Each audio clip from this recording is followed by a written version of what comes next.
Here today, we're going to demonstrate Pro Football Unhelper, otherwise known as keeping stats the old-fashioned way, the old-timey way, by hand, using pen and paper or pencil and paper, whatever your writing utensil happens to be. The question was asked, what is that mean old man doing to that poor, defenseless notebook? What did it ever do to him? Maybe that wasn't quite the tone, but in any case, this is a little peek into the magic notebook. Tracking the stats for the 76 Bucks replay. Lots of doodling going on too, but generally I'm trying to follow the way that NFL game books or game logs are notated.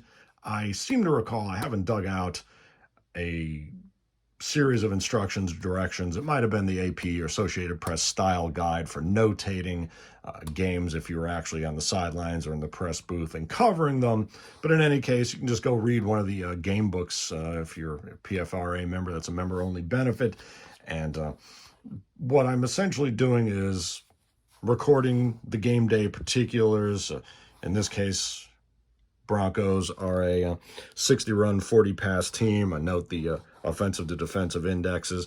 Why do I do it here instead of using the Apple Football score sheets? Because, gee, I think there just aren't enough Apple Football score sheets around there. It's a really weird thing. I've got hundreds and hundreds of them. I'm sure you do too if you're an Apple Football lifer. And, you know, for some reason, I just don't like to use them because I feel like they're going to run out. Yes, I've scanned them and you can print those out. But in any case, I like to use this method, at least for this project. Started in July 2012. I actually started the replay on September 11th, 2012, the Bucks replay. And so what you see here is, I might even note who won the toss. I don't have to list who did the kickoff, performed the kickoff, executed the kickoff, because we know that, generally speaking, your starter, Dave Green, Upchurch receives the kick, and then you start 1st and 10 at the 45. Abbreviate the name Armstrong 6. 2nd and 4. When they cross midfield, I circle the yard line. So that's cross midfield. What I'm also trying to capture, in addition to the stats, is the decision making. So I'll note the play call. I'll note if I'm using a blue die to audible, for instance, if it's a good situation where it's a run or a pass possibility, I'll name the main play as a short pass. But if the blue die turns up with a 1 or a 1 and 6, I'll scramble the quarterback, something like that. Here I'm noting that Keyworth ran inside run, 66 equals 4. So kind of noting the cool dice rolls that happen along the way, the exact play. And oftentimes, if they were keyed, what happens when were they keyed off of the yardage that could have been attained in that scenario. So Keyworth -5 on a 1st and 10 at the 44 of the Buccaneers. Let's see, sacked -12. Not sure if that's the play result there. It's kind of hard to read, obviously. Ram Inc. I believe that would be, can't remember who the quarterback was.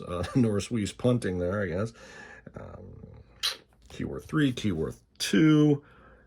I'm just trying to find one. There we go. Here's one. 1st and 10 to the Buccaneer 25, where Armstrong ran it for 0. He was keyed off a 3-yard gain. Keyworth -7. Gosh, who was the quarterback? I cannot. You don't even need to list the quarterback. I also note the time in the game. And it's interesting that I started, see, a couple of inconsistencies here. I counted the kickoff as a full play. I think it should be a half play, as it really should be, as a change of possession. So, but I was actually counting the plays in ascending order to that 30 plays per quarter.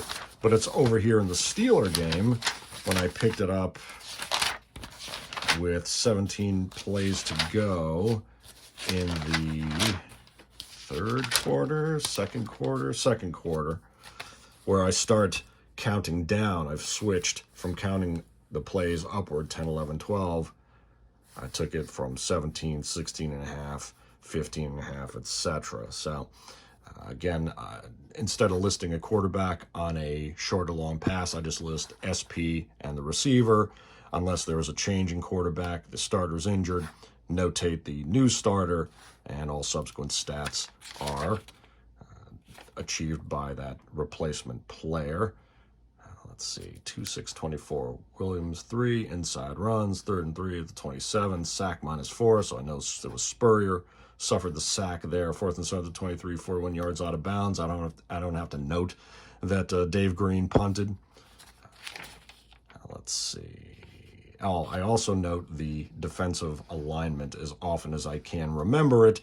It's a good thing to do if you're not recording games and you're writing it down, just to remember where you are, what you call D-line, etc.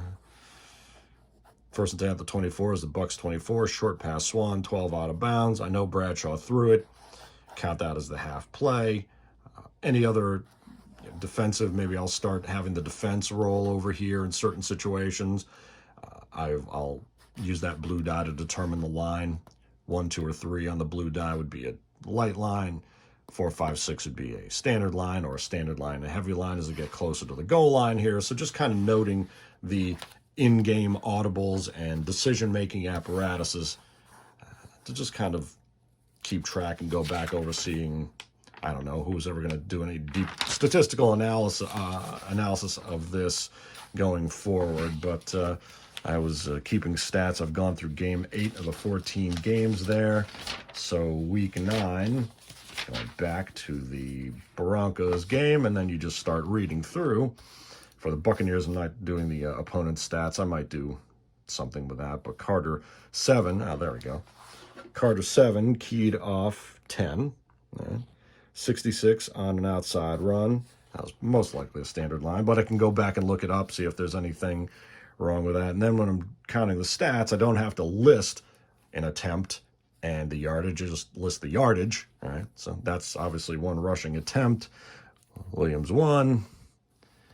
Let's see, and there's a J. If there's a J or a penalty, I note the penalty rolls. Now, Spurrier incomplete, so what I'm doing here is I'm just noting attempts and completions. I'll list here. Again, I can count the completions versus the attempts. Didn't leave much room here for interceptions and sacks. Punt Green, 41 out of bounds, and I'm not doing the punting net. And because I've crammed myself in here, the primary up here, for instance, Williams is the fullback, I believe. Those are his rushing attempts, and then just a little slash here, and there's the passing yardage. And then, of course, you can just add up all the receptions and compare that against your completions here in Spurrier's column. This is the Pro Bowl.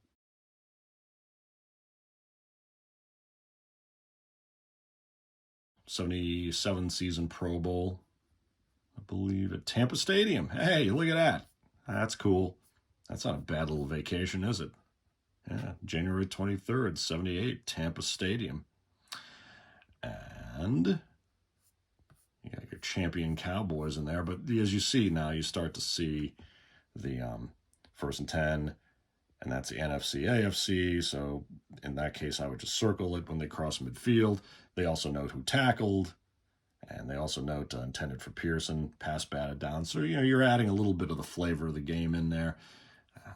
Penalty, false start, etc. I mean, it's just notating the game. It's really nothing that special, but they're noting the time, and it's good to go back to the game books to see if your timing mechanism, if you're doing it the right way.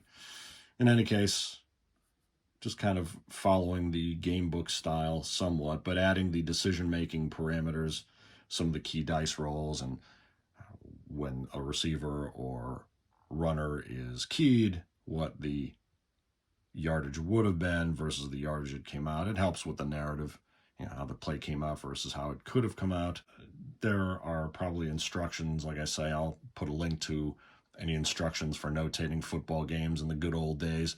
Back when, I think I used this method when I was covering high school games for my dad's paper. In any case, that's what we're kind of doing here. Stats by hand. Good stuff.